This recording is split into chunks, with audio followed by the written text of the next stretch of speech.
gorgeous dining table just a couple days ago, but I don't have dining chairs yet, so I just have my super versatile little plia folding chair that I've had for a while as like the single chair at this table, and it makes me feel like I have an entire dining table as an office desk in the living room.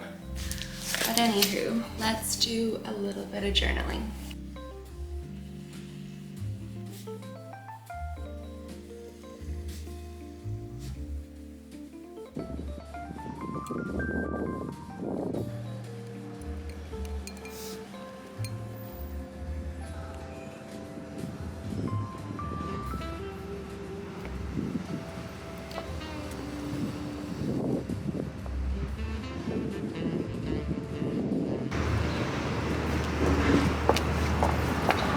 Outfit chat. I just left the vanity lab. I'm actually working on sort of a longer term. Oh, is that gonna stand? I was saying, I've actually been working on a longer term project with them. There we go. So I actually went and got my very first session of Botox today. I honestly used to have this like poor, I don't know, I guess, impression of what Botox is and what it does to your face, but I think that there is this like weird stigma around it, and you know, scenarios where you've seen people who might have gotten too much Botox, or you know, whatever the case may be. But for me personally, I'm a very expressive person. Like, I have so many little lines here, crow's feet, and you know, there's just a lot going on with my face, which I love how expressive I am, but it's getting to that point, and I'm getting to that age where some of those lines are no longer just fading away when I stop being expressive. What we worked on was the lines that appear up here, my frown lines, these lines, and my crow's feet. And we just put a little bit so that I can still express myself, but then it starts to soften these lines so that essentially we're just doing a little bit of anti-aging prevention, or like aging prevention, I guess. So I'm really looking forward to seeing how the results are. If you have been thinking about Botox, honestly, I would recommend it. Obviously, do your research and find a clinic that has a doctor whose work you like. But the Vanity Lab, like, I have so many friends who get so many different procedures at the Vanity Lab, and I've always known about them. In general, I think that this is going to be really, really nice and subtle.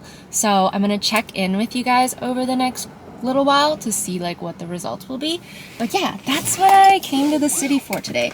It's time to start heading back home so I can make dinner and hang out with my dog and finish up the rest of my workday. I hung up this art print that I got from Desenio, which I have been loving. I think it adds a nice touch. I feel like it could be lower though, but it's fine. I think it's quite cute. Chapter 1, each of the chapters has these like cute little mini covers, and they're so pretty. All right, let's get started.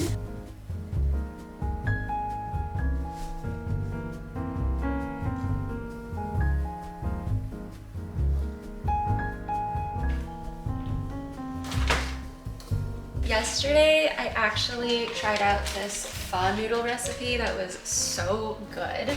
So I have extra broth, some chicken, and some pho noodles. So I'm gonna make a nice hearty bowl of pho, and then we're gonna do a little bit more reading today.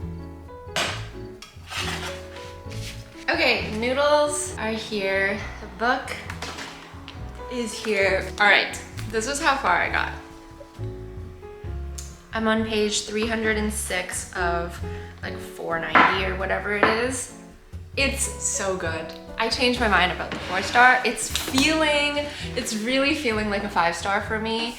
How do I judge books? Let's talk about that, because honestly, I feel like a lot of the books that I've read, especially as of late, have all been 4 or 5 stars.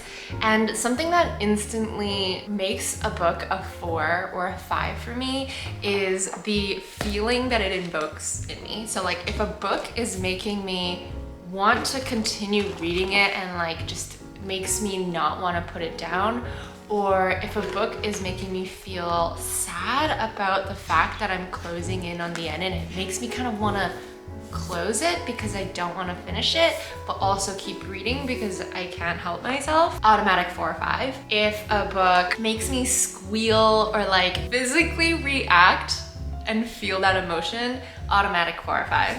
That's sort of the main things that I look for in books, is just like how it makes me feel and how easily I can just dive into the world or the story. And then there are the other aspects, like, you know, how's the character development? What is the setting like? Is it believable? Is it relatable? Is it magical? Is it, you know, how is that painted? So far, I'm not gonna lie, this book is really ticking off all the boxes for me. I have squealed, I have blushed, I have laughed, I have gasped. It's really easy to follow. I like that it's starting to hint towards some more adult topics, but it hasn't been evident throughout the whole book. Like, it didn't start out with them just groping each other right away.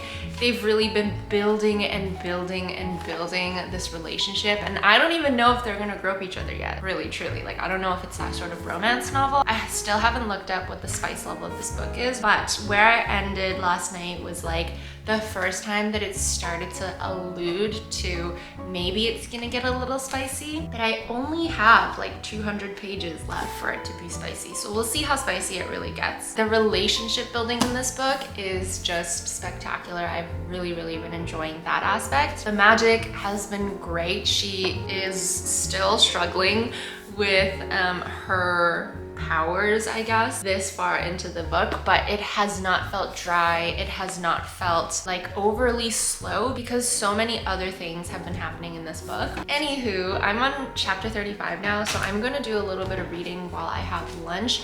Hopefully I won't get sucked into it so much that I continue reading because I really need to get some work done today. But yeah, let's get back into it.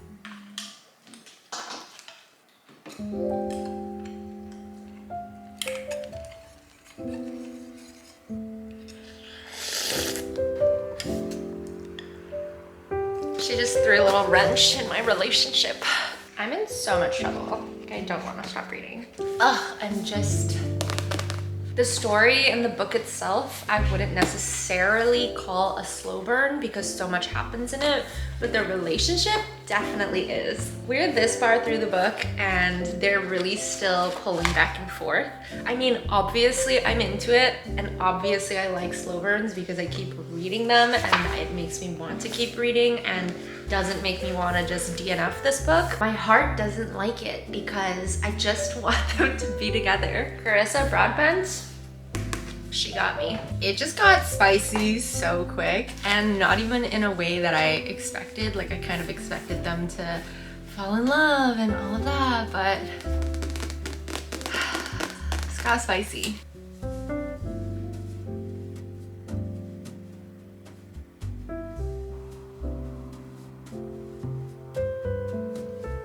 This video is actually turning out to be more exciting than I intended, but I got 2 of my book orders in the mail. I actually was looking for like somewhere to both donate books and purchase used books online, because with the rate that I'm reading at right now, which I know isn't like incredibly impressive to somebody who actually reads a ton, but to me it's been quite a lot, and I just feel like me continuing to purchase all of my books from Amazon, like I'd rather put that money towards used books or supporting an independent bookstore. I discovered this website called Better World Books. So Better World Books really was exactly what I was looking for. I did want to find something like bookstore.org, I think, which a lot of book bloggers use, but because it only operates out of the States, I needed to find something that would ship to Canada that didn't have like such an awful exchange rate, because USD to Canadian is quite harsh sometimes.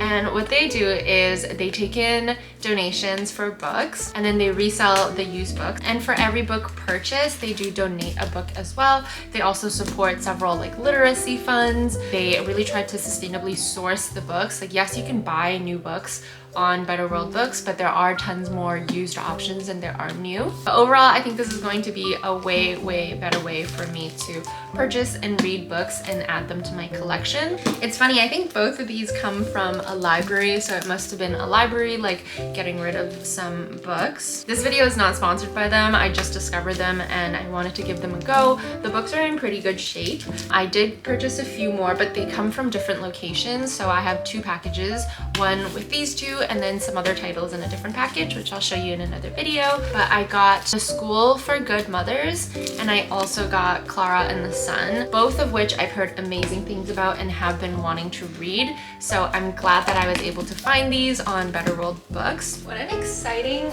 day today is. I'm getting my new sofa, or like a part of it today. Hence why the crazy mess that it's next to me, beside me, behind me, because I'm just rearranging things a little bit. The problem is, because the sofa is coming in pieces, I honestly don't even think this will be the final spot for it, but for now it's just gonna have to do, and it's gonna have to sit in my secondary living room versus like the main living room that we hang out in. I think that Jono from Retro Modern is going to be arriving any minute now. So I'm just trying to shove some food into my stomach so I have the energy to put together this living room. All right, it's here. Ignore what's on that side because I just had to push everything towards the other side of the room in order to do this, but are now well on our way to getting this couch into this living room. There's definitely still some things I need to organize, but let's move this couch in and then we can figure it out.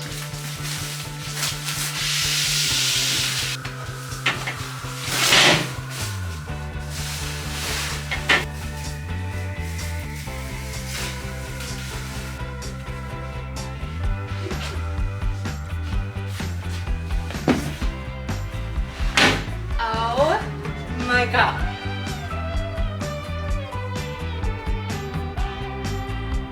He's gorgeous, gorgeous. Okay, I wanted to show you what it looked like after cleaning everything up, but this is my new couch from Retro Modern Designs. Isn't she gorgeous? This is their Russo 2 couch. I got it in this like super soft but super durable corduroy material and I just love it. It's like this gorgeous sort of like gray beige. I call it a grayish color. And yeah, this is what she looks like. It's actually missing 2 more pieces. I actually got a little single seater and then also an ottoman. So she'll actually become this amazing like L-shaped sectional. But for now, this is what I have. So I've left it on this side of the room. I will move it to that side and move like the white couch over here. But for now, this is going to be like my little reading corner. I've got a tiny little stand here for a drink. I've got my lamp, and then I did set up my bookshelves as well, so all my books actually have a home now. It feels so good that things are in place and yeah, just like looking more like a home now. I hate living in that sort of like limbo state where, you know, you have some furniture, you have some storage solutions, but not enough that you can actually fully put your things away. So like you're half living and it's comfortable, but you just know that it's not finished. I feel like we're closer to being finished than ever, and I'm so happy about it. I mean, I just have like my reading corner set up, and that already gives me so much like calmness and joy. You have no idea. I'll obviously give you guys an update once those 2 pieces come in. It's actually supposed to come sometime in the first couple of weeks of September, so it won't take that long. And yeah, I think after that, like really I just need maybe a coffee table and we're pretty much all set on furniture. I am going to be doing a little bit of traveling though in September, which I'm really looking forward to, but it does make me feel a little bit overwhelmed because obviously with furniture still coming in and with still some organization to be done, it feels weird to be leaving this place. But I'm getting time to spend with friends and family that I haven't seen since before COVID, so truly no complaints. I'm very excited about that. I have a bunch of video deadlines that I need to get done before I leave though, so that is what I'm working on today. I've been doing all of my work planning in my new Papier planner, and I wanted to show you guys because I am obsessed with this planner currently. This is what she looks like. Papier is super, super cool because you're able to go onto their website and like choose any designs. And then they even do little customizations. Like you can see my name is literally printed into this design. They are made to order, so they're not producing like a ton of waste. They're trying their best to be sustainable, which I love. But I ended up getting this design. It says, enjoy every moment in the back. Fall leading into the holidays is always such a busy season for me, so I am so happy to have gotten this planner to use and just really help me organize my thoughts and work towards some new goals that I am planning. But in the first page of my Papier planner, it actually gives space to write down goals. It actually gives space to write down 3 different goals, and then each week starts with a weekly overview. So you can sort of plan your week here, you can write notes, write down what your top priorities are. It gives space for a habit tracker, and then for you to write down what some important to-dos are. I see this important to-dos as sort of like a backlog. I would also use this space as a backlog, I think, once things get really crazy, but the important to-dos and like the top 3 priorities sort of work hand in hand to me. And then it goes into what's on the menu this week, what's on the shopping list, and then the individual days. So on the individual day pages, you get a schedule, you get like 3 most important tasks, and then the rest of your to-do list, and then a notes section. The reason I've really been loving this planner is because the layout of it just makes so much sense to me. And I think I've mentioned this in a past video, but my focus has really been to, to like just learn to focus and learn to block out the distractions and just learn to not overwhelm myself with tasks. Yes, I do have a lot of stuff on my to-do list at all times, but being able to really like narrow it down to, okay, these are the top 3 priorities and tasks that I have for today, not only makes me feel the day is a little easier, but it makes me feel less shitty at the end of the day when I'm like, oh fuck, I didn't accomplish much for my 100 tasks to-do list. But if it's just the top 3 with sort of a to-do list that is lower priority than the top 3, as long as I get those most important tasks done, it's still a sense of achievement for me, and I just need that sometimes, you know? So anywho, we're gonna plan out like the next couple of days, and then also start to plan out the week as well, just to make sure that I am like on the right track for everything that I need to do, and then maybe we'll do some editing after that.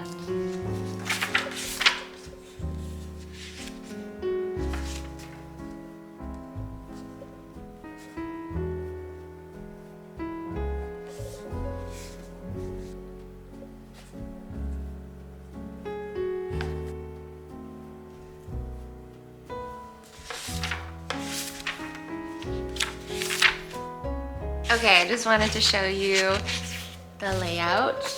So I have my schedule for the week. I did end up writing my top 3 priorities. I'm already halfway through the week, so there are things that I have finished. There's something that I don't think I will finish, so I scratched it out. One thing that I need to get better at using is the habit tracker. I love the habit tracker. I just keep forgetting to mark it down in my planner. But I do really like that they include that space, and I think I'm gonna have to update habit tracker to my habit tracker because that's something that I am working towards. I wrote down some menu items for the first 2 days of the week, but honestly, after that, we've just been eating with friends and eating out because we have friends in town. So leaving that blank for this week, but hopefully when I get back to like being in this house alone and really just back into my daily routine, then I can start planning my menus in that space. Had 7 a.m. as me time, some cashew strategy. I had to edit some videos.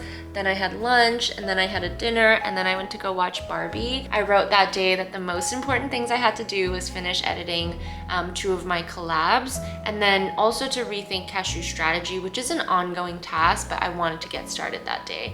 And then in my to-dos, forgot to mark these, but for the ones that I completed, I did with like an X. The scratched out ones are the ones that I don't think I'm gonna accomplish that day. Or sometimes I'll put like a little arrow, and what that means is just that I'm moving it to like the next day. Like I didn't finish it, but I've already scheduled it into the next day. So here's like my schedule of some things that I need to do today. I love that they give you all these different spaces because it just makes the planner way more versatile. So I'm able to do like a little mini tech packing list there for when I need to pack at 4 p.m. But yeah, that is my new little papier notebook. I'm obsessed with it. I'll definitely give you more of an update on how I like it. But honestly, so far, I'm really, really loving this layout. Like it is speaking to me, it is working for me. And I think once I get back to my regular routine, it's gonna work even better for me. Things have just been so in the air lately, but this has really kept me organized. So yeah. That's my new little planner. I'm gonna put the link for this in the description box below. They were super kind to give me a discount as well, so make sure you go and check the description box for that. Highly recommend going to check out their planners. They have so many designs, it's nuts. Like you can definitely find one that you love, and yeah, just giving their planners a go because this might be one of my new favorites, honestly. My friends are coming to stay over this weekend, which I'm so excited about. But it means, well, I cleaned a little bit today. There's not that much to clean, but I need to head out to go get some groceries so that there's actually stuff to eat this weekend. We're doing really cute little dinners, so just want to make sure I have all the stuff for that. Time to go to the grocery store.